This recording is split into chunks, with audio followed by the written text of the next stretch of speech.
លើកទី1ឲ្យបងប្អូនដែលផ្លុំសឲ្យបងប្អូននេះប្រើមិនដែលផ្លុំមួយទេខ្ជិលគឺខ្ជិលពេលរឿងនេះនឹងឲ្យផ្លុំមួយចេះតែផ្លុំទៅបងប្អូនបើមិនផ្លុំលោពេញហ្នឹងឯងមិននៅបានទេបងប្អូនអញ្ចឹងតើផ្លុំឲ្យផ្លុំតែបខំទៀតបងប្អូនមើលអាគ្នាមិនចេះផ្លុំផងឲ្យបខំឲ្យផ្លុំមកមើលនេះចាប់ខោចាប់ត្រូវបងប្អូនមើលចាប់ឲ្យដឹងផ្លុំអន្តនាខ្លះទេបងប្អូនចេះតែផ្លុំទៅនេះបងប្អូនឲ្យស្ងួតទេ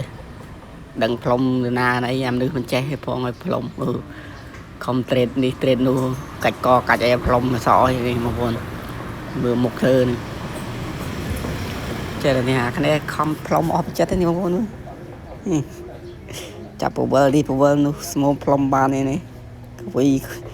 កវីប្រដាប់ផ្លុំហើយអាផ្លុំហើយលៀតផ្លុំសក់ខ្លួនឯងសិនទៀតបងប្អូន